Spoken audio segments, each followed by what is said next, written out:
والصلاة والسلام على أشرف الأنبياء والمرسلين وعلى آله وصحبه ومن تبعهم بإحسان إلى يوم الدين. رب اشرح لي صدري ويسر لي أمري واحلل عقدة من لساني يفقهوا قولي. أما بعد. Alhamdulillah, syukur pada Allah Subhanahu wa taala.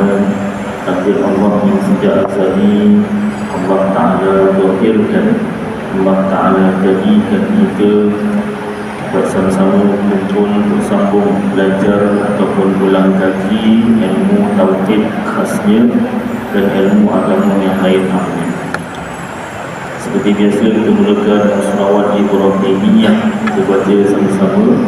Allahumma salli ala Muhammad wa ala ali Muhammad kama sallaita ala Ibrahim wa ala ali Ibrahim barik ala Muhammad wa ala ali Muhammad kama barakta ala Ibrahim wa ala ali Ibrahim bil alamin innaka hamidun majid. Alhamdulillah, berusaha mengurusi Masjid Taman Sri Mulai Perdana, dihormati pimpinan pengurusi masjid, barisan PJK masjid yang dikasihi tuan-tuan imam, tuan-tuan bilal, muslimin muslimat yang dirahmati Allah Subhanahu wa taala. Mari kita sambung pembacaan kitab Aqidatul Najin fi Ilmi Usuluddin bagi Syekh Zainul Abidin bin Muhammad Al-Fatani yang juga dikenali dengan nama Tuan Minan. Ini adalah salah satu kitab syarah bagi matan Ummul Barahin oleh Imam Sanusi. Kitab ini asalnya tulisan Jawi, telah dialih ke tulisan Bumi oleh Ustazah Nurhain binti Abu. Tuan-tuan boleh beli di kedai kitab atau secara online. Baik, surat 145.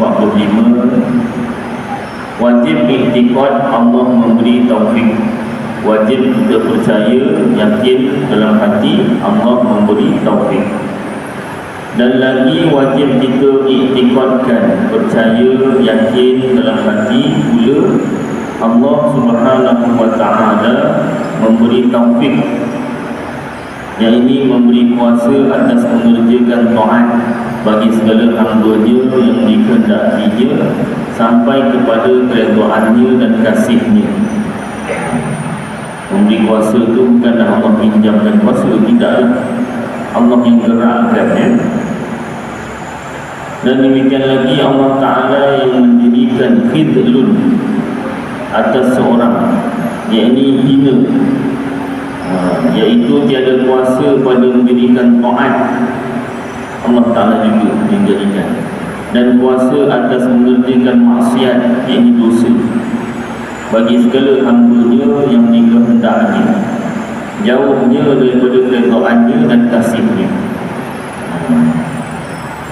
Dan kata Syekh Al-Laqani pula, fakhadilun liman arada bu'dah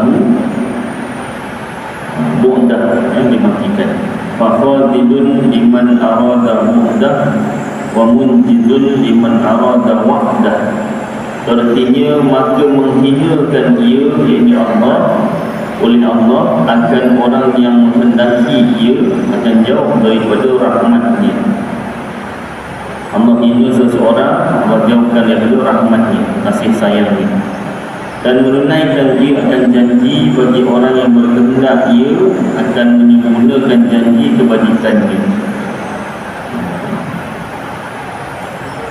Dan khadilun itu daripada khudlanun, dan maknanya pada lugah, pada bahasa meninggalkan tolong, dan pada syarak dari segi istilah menjadikan oleh Allah Ta'ala akan maksiat, yakni dosa, pada hamba-Nya yang dikehendak Allah jauh daripada redha-Nya dan kasih-Nya. Allah Ta'ala boleh jadikan satu orang hamba-Nya berbuat maksiat, berbuat dosa siapa sahaja yang Allah Ta'ala kehendaki. Allah Ta'ala jauhkan daripada keredaannya dan kasihnya, rahmatnya. Dan berarti adakah Allah Ta'ala zalim? Tidak. Kenapa? Zalim itu kalau dia menghalang hak orang lain. Allah Ta'ala tidak menghalang hak orang lain. Sebab apa? Semuanya hak milik Allah. Dan erti munjizun ila akhir itu memberi ia bagi orang yang berkehendak ia, yakni Allah, dengan dia akan kebajikan, akan barang yang menjanji ia akan dia dengan kebajikan itu seperti pahala bagi orang yang mengerjakan taat, kerana bahawasanya Allah Ta'ala menjanjikan ia akan orang yang mukmin dengan syurga tiada bersesalahan pada syarak qat'an. Kerana firman Allah Ta'ala, A'udzu billahi minasyaitonir rajim. Bismillahirrahmanirrahim. Innallaha la yukhliful mi'ad. Shadaqallahul azim. Artinya bahawasanya Allah Ta'ala tiada menyalahi ia akan janji. Surah Ali Imran ayat 9. Di kesempatan ini saya nak ingatkan jugalah sebutan surah ini adalah Ali Imran. Kebanyakan surah Al, tapi yang ini bukan Ali Imran. Ali Imran, Ali itu keluarga, Ali Imran keluarga Imran. Baik. Jadi Allah Ta'ala tidak memungkiri janji lah. Seperti barang yang berkata akan dia oleh setengah mufassirin, ahli tafsir Al-Quran, wujud kitab tafsir. Jadi setengah ahli mufassirin, ahli tafsir, maka jikalau menyalahi ia akan memberi yang dijanjikan dengan dia, nescaya lazim dusta dan bodoh. Maka menyalahi pada janji kebajikan itu kekurangan yang wajib suci Allah Ta'ala daripadanya. Dan ini muafakat atasnya oleh Asy'ariyah dan Maturidiyah. Maknanya Allah Ta'ala tidak mengingkari janji. Allah Ta'ala janji orang yang buat baik, orang yang beriman masuk syurga. Allah Ta'ala tak mungkir janji. Dan adapun janji membalas kejahatan, maka harus boleh menyalahi padanya di sisi Asy'ariyah. Kerana menyalahi padanya itu tiada dibilangkan kekurangan, tapi dibilangkan kemuliaan yang dipuji dengan dia. Dan sesungguhnya diiktirad akan harus menyalahi akan janji kejahatan itu dengan lazim pada yang amat banyak. Setengah daripadanya dusta pada khabar Allah Ta'ala, padahal sesungguhnya telah berdiri ijma' kesepakatan ulama atas suci khabar berita Allah Ta'ala daripada dusta, daripada penipuan. Dan setengah daripadanya bertukar perkataan Allah Ta'ala dan sesungguhnya firman-Nya, A'udzu billahi minasyaitonir rajim, ma yubaddalul qawlu ladayya. Artinya tiada bertukar perkataan di sisi. Kalau janji kebaikan Allah Ta'ala tak akan mungkir. Kalau janji membalas kejahatan boleh berbeza. Maknanya Allah Ta'ala janji siapa buat jahat dapat dosa masuk neraka, tapi boleh Allah Ta'ala masukkan syurga. Allah Ta'ala ampunkan masukkan syurga, boleh. Dan setengah daripadanya mengharuskan tiada kekal kufar, orang bukan Islam itu di dalam neraka, dan iaitu menyalahi akan barang yang berdiri atasnya beberapa dalil qat'iyah putus daripada kekal mereka itu padanya. Maka dijawab daripada i'tirad yang pertama, persoalan yang pertama, dengan bahawa Tuhan yang karim, yang mulia, apabila berkhabar ia, cerita ia dengan janji kejahatan, maka yang layak dengan kemuliaannya bahawa dibinakan khabarnya dengan dia atas ta'liq, kaitan dengan masyiah. Dan jika tiada mensorih ia, dengan masyiah itu sekalipun. Maka apabila berkata oleh Tuhan yang karim itu, sesungguhnya aku azab akan Zaid umpamanya contoh, maka berniat ia jikalau aku kehendak bersalahan janji kejahatan, maka bahawa yang layak dengan kemuliaannya, bahawa dibinakan khabarnya dengan dia atas putus, yakni tiada niat ta'liq, bergantung. Maksudnya Allah Ta'ala boleh dari segi janji kejahatan menyalahi. Allah Ta'ala ampunkan yang buat jahat, Allah Ta'ala masukkan dalam syurga, tak masukkan neraka. Itu boleh. Itu kemuliaan Allah Ta'ala bagi Allah Ta'ala mengampunkan, memaafkan. Telah bersabda Nabi SAW, man wa'adahu Allahu ala amalin thawaban fahuwa munjizun lahu, wa man aw'adahu ala amalin iqaban fahuwa bil khiyar, in sya'a adzabahu wa in sya'a ghafara lahu. Sabdaan Rasulullah SAW artinya lebih kurang, barang siapa menjanji akan dia oleh Allah atas suatu amal akan balasan, maka iaitu menunai baginya. Dan barang siapa menjanji ia, yakni Allah, akan dia atas amal yang maksiat, yakni dosa, akan azab, maka iaitu dengan khiyar, pilihan. Allah pilihlah. Jikalau menghendaki ia, yakni Allah, nescaya menyeksa ia akan dia, boleh Allah Ta'ala seksa. Dan jikalau menghendaki ia, ini Allah, nescaya mengampuni ia baginya, boleh juga Allah Ta'ala ampunkan. Dan dijawab daripada iktirad persoalan yang kedua dengan bahawa yang tertegah itu hanya sesungguhnya ia menukarkan perkataan pada janji menyiksa akan kufar atau orang yang tiada berkehendak Allah Ta'ala daripada memaafkan dia. Maka bermula firman Allah Ta'ala, ma yubaddalul qawlu ladayya, itu ditanggungkan atas demikian itu. Dan dijawab daripada iktirad yang ketiga, soalan yang ketiga dengan bahawa harus boleh bersalahan wa'id yang baik, yakni janji kejahatan, menjanji kejahatan, wa'id janji kejahatan itu pada barang yang apabila ada ia warid, datang hadis pada barang yang harus maaf daripada dia, maka tiada menafikan kekal kufar itu di dalam neraka, maka bahawasanya tiada harus maaf daripada kufur itu. Firman Allah Ta'ala, a'udzu billahi minasyaitonir rajim, bismillahirrahmanirrahim, inna Allaha la yaghfiru an yushraka bihi wa yaghfiru ma duna dzalika liman yasha'. Shadaqallahul azim.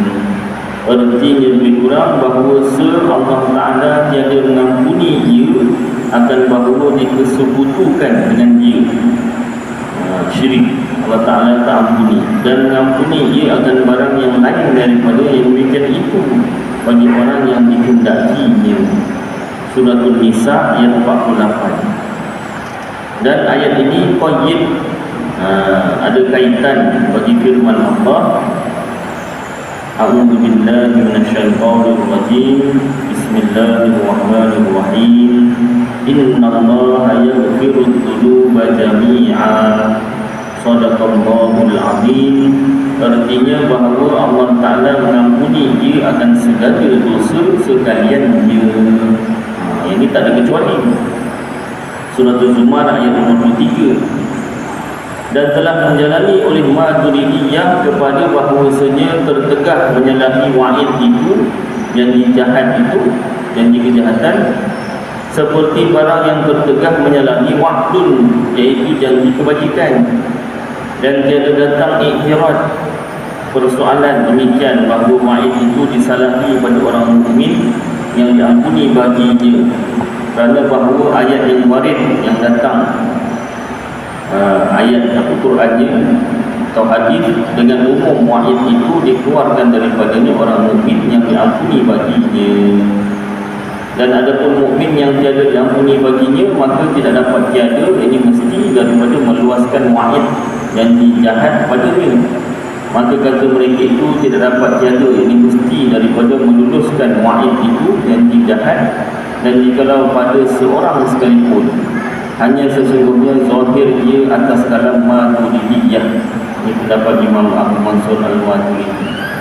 Dan terbina atas khilaf perbezaan pendapat antara Asy'ariyah Imam Abu Hasan Al-Asy'ari dan Maturidiyah itu Imam Abu Mansur Al-Maturidi, bahawasanya sah atas kaul Asy'ariyah itu bahawa berkata ia Allahumma ighfir li jami'il mu'minina jami'a dhunubihim.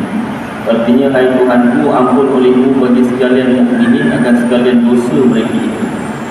Dan tiada sah yang demikian itu atas kalam kataan Maturidiyah. Maka zahir bahawa khilaf itu hakiki, dan jika menjadikan akan dia oleh setengah mereka itu akan khilaf lafzi sekalipun. Ini perbezaan pendapat antara Maturidiyah dan Asy'ariyah. Jadi janji kebaikan Allah Ta'ala akan tunaikan. Janji kejahatan, janji neraka, masuk neraka itu, buat jahat masuk neraka, boleh oleh Allah Ta'ala masukkan neraka, dan boleh Allah Ta'ala ampunkan, masukkan ke dalam syurga.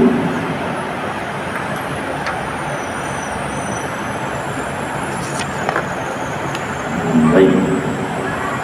Dan kata Syekh Al-Laqani pula, fawzus sa'idi indahu fil azali kada syaqiyyu thumma lam yantaqi. Artinya, bermula kemenangan bagi orang yang bahagia pada Allah itu pada azali. Demikian lagi celaka bagi orang yang kesudahan umurnya, celaka pada azali juga, kemudian tiada berpindah. Bermula makna fawzun itu kelepasan, kejayaan, dan mendapat ia dengan kebajikan. Dan azali itu ibarat daripada keterangan tentang ketiadaan permulaan, sejak tiada mula. Ketiadaan permulaan sejak tiada mula. Sejak tiada mula itu bila? Tak ada makhluk lagi, belum ada makhluk. Allah Ta'ala dah tetapkan siapa yang menang masuk syurga, siapa yang kalah ataupun masuk neraka, dah ditetapkan kan. Dalam pengetahuan Allah, Allah dah takdirkan. Atau ibarat daripada keterangan tentang berkekalan wujudnya pada beberapa zaman, beberapa masa yang ditakdir, yang tiada berkesudahan pada pihak zaman madhi, zaman yang lepas, ini yang lalu. Dan hanya sebenarnya kami kata yang ditakdir kerana bahawasanya tiada zaman, tiada masa pada azali ini. Sejak tiada mula ni, sejak azali ni, masa pun tak ada. Maka iaitu muqaddarun, tiada muhakkikun. Takdir Allah tu sejak makhluk belum ada. Salah satu makhluk masa. Masa tu makhluk. Formulanya senang je. Apa dia makhluk? Ma siwa Allah, barang yang selain Allah. Masa tu bukan Allah dan bukan sifat-sifatnya, maka masa itu makhluk. Dan orang yang bahagia pada Allah Ta'ala itu orang yang dimatikan di dalam iman. Mati dalam iman, kata apa nama ni, watak Alibaba dalam cerita Alibaba Banglah itu kan. Ketua perompak mati senyum. Baru lepas marah dia punya pompak-pompak belakang tu kan, bikin rosak lah punya program kata kan. Mati, kena tikam. Mati-mati senyum. Si Kasim Kasim apa lah? Kasim Alibaba lah, Alibaba tu tanya, kau mati senyum? Aku mati dalam iman, dia kata. Padahal ketua perompak. Maknanya dari segi iman ni, dari segi hatinya memang percaya merompak tu dosa apa semua, tapi dia tak menafikan dosa merompak tu, jadi imannya masih ada. Dia mati dalam keadaan beriman. Bunyinya lawak cerita tu kan, tapi yang belajar faham, betul tu. Walau ketua perompak, tapi kalau dia tak menafikan dosa tu, dosa memang dosa,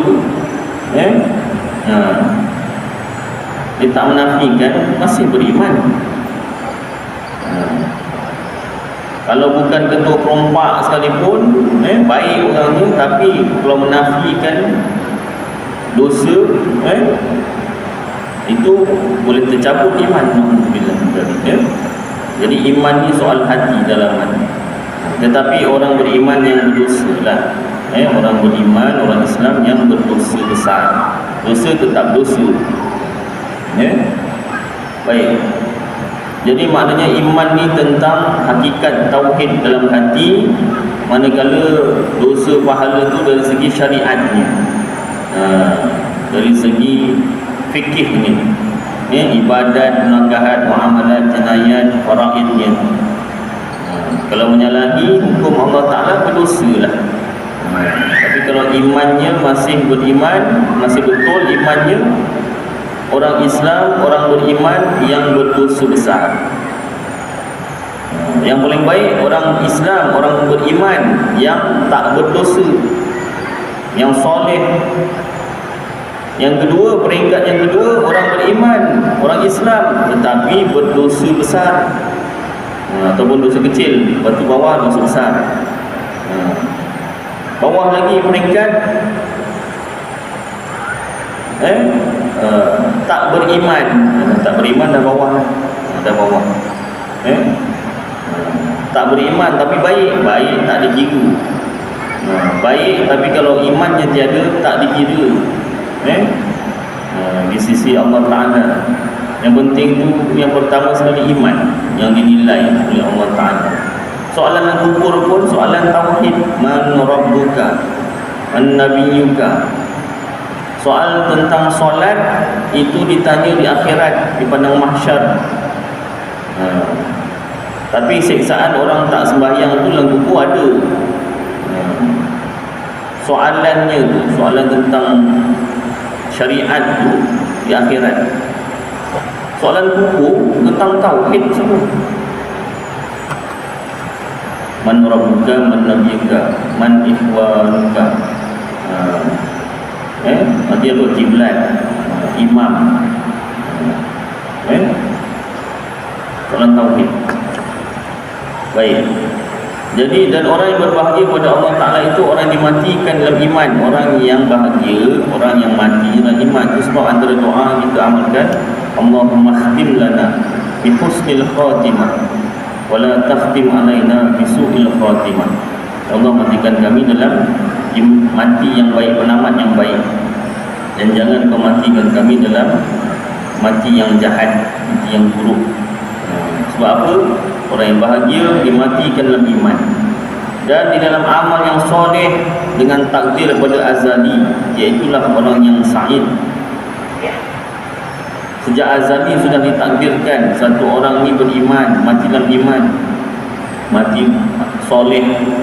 Dan orang yang celaka itu orang yang disudahi umurnya di dalam kufur, mati dalam keadaan kufur, atau di dalam maksiat, dalam dosa, dengan takdir Allah pada azali juga. Yang celaka pun Allah Ta'ala dah takdirkan sejak azali, sejak makhluk belum ada. Bukannya Allah Ta'ala uji seseorang baru Allah Ta'ala tak tetapkan ini masuk syurga ni, bagus ni. Dah diuji baru Allah, ini masuk neraka ni. Dah diuji punya tak beriman, tak reda, tak sabar. Bukan. Sejak azali dah ada dah. Kalau dia bertukar, mula-mula sejak lahir, dia lahir dalam keadaan orang bukan Islam, kemudian dah dewasa dia beriman, masuk Islam, mati dalam keadaan Islam, itu pun dah masuk dalam takdir. Kemudian satu orang pula hidup dalam keluarga orang Islam, dah dewasa murtad, alhamdulillah, mati dalam keadaan murtad, alhamdulillah, itu pun dah masuk dalam takdir. Bukannya berubah tu maknanya Allah Ta'ala takdirkan lain jadi lain, tidak. Baik, kemudian tiada dapat bertukar sekali-kali, tak bertukar, takdir Allah tak berubah. Ustaz, ada mubram dan mu'allaq. Ini soalan orang belajar, ada mubram dan mu'allaq, ya? Orang tak belajar tak tahu mubram mu'allaq. Tapi belajarnya biar habis. Dalam kitab Tuhfatul Murid, kalau silap kitab Fathul Majid, kalau silap kitab Tahqiqul Maqam, antara tiga itulah. Dalam kitab tersebut ada pun pembahagian mubram dan mu'allaq. Mubram mu'allaq itu Ustaz, mubram ini takdir yang tetap. Mubram takdir yang tetap. Mu'allaq takdir yang bergantung, seolah-olah macam belum ditetapkan, bergantung. Contoh mubram, Zaid meninggal dunia. Minta maaf kalau saya bilang Zaid, sebab dalam kitab disuruh buat contoh. Kalau nak buat contoh nama, Zaid bagi lelaki, Hindun bagi perempuan. Minta maaf kalau ada yang namanya Zaid, ya. Zaid meninggal dunia 31 Ogos. Kenapa 31 Ogos? Tak cari lain. Itu memang guru saya mengajar dulu 31 Ogos, saya tak ubah. Saya tak ubah. Boleh dia ubah lain, ya. Nak ubah bila? Katalah kalau nak ubah 27 November 2023. Nak sangat ubah. Contoh, Jadi Zaid meninggal dunia 27 November. Ini kan 27 November 2023, tinggal beberapa jam lagi. Contoh. Kerana apa meninggal dunia? Mungkin dilanggar lori. Mungkin dia yang melanggar lori. Dilanggar lori lain, melanggar lori pun lain. Jadi yang mubram tadi meninggal dunia 27 November 2023, contoh. Kerana meninggalnya itu kerana apa? Sama ada melanggar lori atau dilanggar lori, itu mu'allaq, bergantung. Ayat terakhir, kesimpulan bagi mubram dan mu'allaq ni dalam kitab-kitab tauhid tadi yang saya sebut. Falhasil, maka kesimpulannya mubram dan mu'allaq kedua-duanya mubramun. Saya tak hafal dia punya ayat Arab dia. Pembahagian mubram dan mu'allaq itu, kesimpulannya, hasil ayat terakhirnya tu, mubram dan mu'allaq tu kedua-duanya mubramun, kedua-duanya telah ditetapkan. Si Zaid ni meninggal dunia 27 November 2023 kerana melanggar lori. Andai kata dia melanggar lori, itu memang dah ditetapkan. Bukannya Allah Ta'ala menetapkan dilanggar lori, tapi rupanya dia yang melanggar lori. Tak.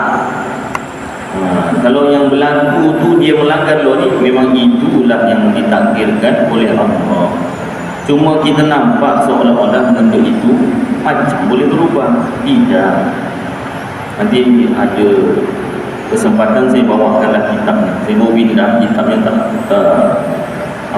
tak susul lagi dalam kontainer, ya. Itu pun kalau ingat, insyaAllah lah, kalau ingat insyaAllah, mudah-mudahan ingat, ya, tentang mubram dan mu'allaq. Kalau cerita bab takdir memang akan keluar lah mubram mu'allaq tu, berubah dan tak berubah. Dan ada ayat Al-Quran, Allah Ta'ala padam takdirnya, tulis takdir baru. Itu semua wajib merujuk kitab tafsir, ya.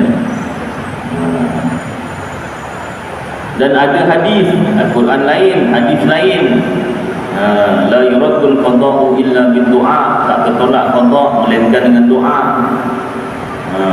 Dalam kitab Bahrul Madi, kitab syarah hadis wajib rujuk kitab syarah hadis. Dalam kitab Bahrul Madi bagi Syekh Muhammad Idris Al-Marbawi, orang Merbau, Perak. Kitab Melayu, kitab syarah hadis Melayu, hadis-hadis Tirmizi disyarahkan. Ada 22 juzuk dekat Masjid Nurul Hidayah Bandar Sialam, dibeli. Tak tahulah masjid beli ataupun ada orang wakafkan. 22 juzuk tulisan Jawi lah.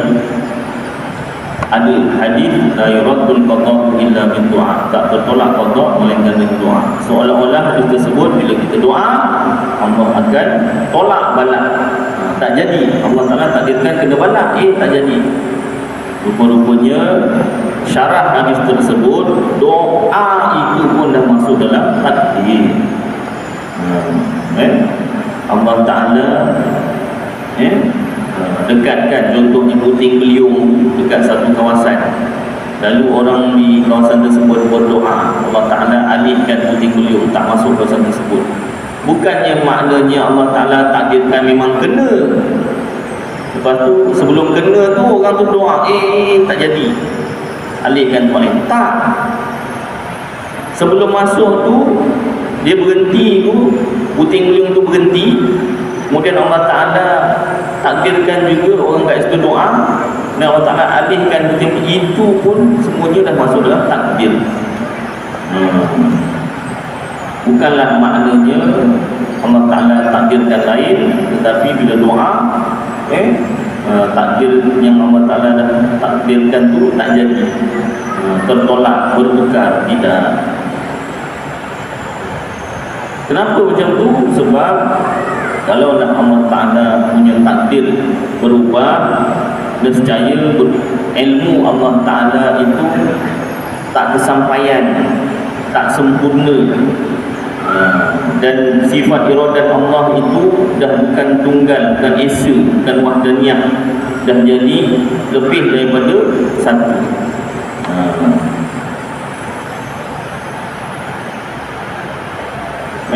Dan apa nama ni, dalil tersebut pun dalil dia Al-Quran dan hadis juga. Takdir Allah tak berubah itu pun dalil ni Quran dan hadis. Baik. Maka Sa'id itu tiada terbalik jadi celaka. Bahagiaan tu, kejayaan tak terbalik jadi celaka, dan akasnya sebaliknya, yang celaka tak berubah jadi bahagia. Tak. Yang ini orang celaka tiada terbalik jadi bahagia. Dan jikalau boleh bertukar-tukar, kalaulah Allah Ta'ala takdirkan lain, jadinya lain, nescaya lazim bertukar ilmu Allah Ta'ala jadi jahil. Maknanya Allah Ta'ala ni ilmunya tak sempurna. Apa kaitan dengan ilmu?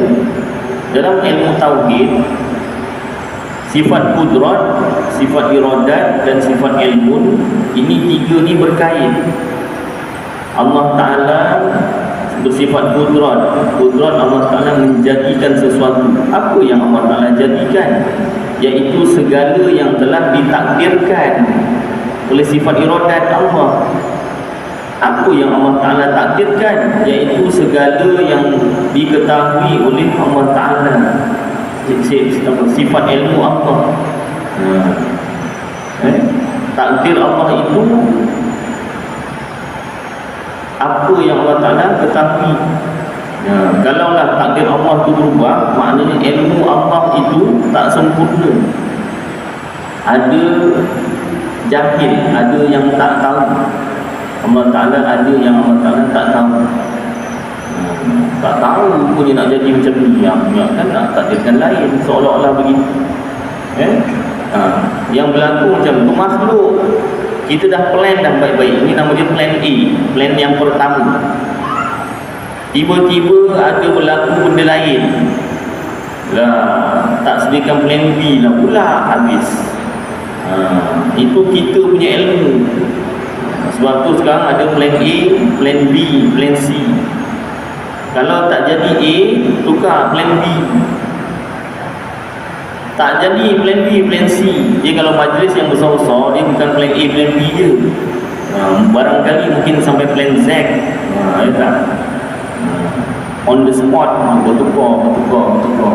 Benda tak jangka. Itu sebab dalam perbelanjaan ada rencam kan? Dalam bajet-bajet tu ada rencam. Kalau rencam benda yang tak dijangka, duit tak boleh keluar kan? Jadi duit rencam lah guna. Itu ilmu makhluk, tak sempurna, tak tahu, tak dapat dijangka apa yang akan berlaku. Allah Ta'ala ilmunya tak macam tu. Ilmu Allah Ta'ala itu sempurna. Baik, bermula bahagia dan celaka itu ditakdirkan keduanya pada azali, tiada berubah keduanya, dan tiada bertukar-tukar keduanya. Diulang lagi. Kenapa? Sebab ramai yang sudah salah faham dengan ayat Al-Quran dengan hadis. Ayat Quran tu betul, hadis tu betul, cuma tak dirujuk kitab tafsir, tak dirujuk kitab syarah hadis. Peraturan ilmu tu tak diikuti. Nak belajar peraturan lalu lintas, trafik, kena ambil lesen. Tak boleh main tengok internet aja. Internet tu ada yang betul, ada yang tak betul. Semua di-upload. Kena masuk kelasnya. Gini-gini, baru tahu. Ini papan tanda ni maknanya apa. Baik, jadi papan tanda tu tak salah. Yang salah penafsiran kita terhadap papan tanda tu terdapat daripada mana ilmunya. Jadi ayat Al-Quran dan hadis tu betul, cuma penafsiran dan syarahnya tu kena ambil daripada kitab-kitab para ulama. Baik, dan tiada bertukar-tukar keduanya, kerana bahagia itu iaitu mati atas iman dengan diiktibarkan ta'alluq ilmu Allah pada azali dengan demikian itu, dan celaka itu iaitu mati atas kufur dengan demikian iktibar sama ilmu Allah pada azali. Maka kesudahan itu menunjukkan atas terdahulu takdirnya. Habis kalau macam tu, apa kita doa, Ustaz? Itu nak kena tahu juga. Kita Ahlus Sunnah wal Jamaah pegang dua perkara. Kita dah belajar tauhid, syariat pun jangan tinggal. Dalam hati kita percaya semua dah takdir lah. Doa kita tu pun masalah takdir, tak berubah dah siapa ahli syurga di neraka.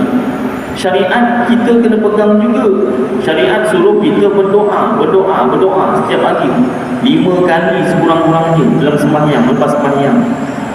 Dalam sembahyang tu pun ada ihdinas siratal mustaqim.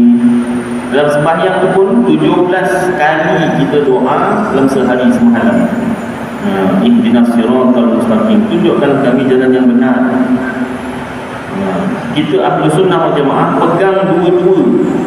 Ibaratnya kalau kereta tu kena ada enjin, kena ada tayar. Kereta Ferrari enjin ada, tayar tak ada, tak boleh gerak. Tayar ada 19 inci rimnya, enjin tak ada, pun tak boleh gerak. Kereta Beza tak payah Ferrari, enjin okey, tayar okey, boleh gerak. Cuma kalau jam lambat sikit lah. Jam lambat sikit lah sampai. Tak kira apa jenis kereta pun, enjin kena ada, tayar pun kena ada. Jangan tercampur dulu ni, jangan tercampur. Yang enjin tu dalam, kat dalam, jangan letak luar. Basah, kalau hujan basah mati enjin. Tayar tu biar kat luar, yang kat dalam. Yang tayar spare kat dalam lah kan. Yang tayar yang nak menjalankan kereta tu kat luar, tak dalam tak boleh jalan kereta. Dua-dua kena ada. Fahaman yang betul, Islam ni, agama Islam ni, Ahlus Sunnah wal Jamaah, kita pegang dua-dua. Dari segi hakikat tauhid, kita yakin ahli syurga dah tetap, ahli neraka dah tetap. Zahir syariat pun kita kena pegang. Wajib kita berusaha dapatkan syurga, wajib kita berusaha elakkan daripada neraka. Itu yang Rasulullah ajarkan. Rasulullah tu dah tahu dah apa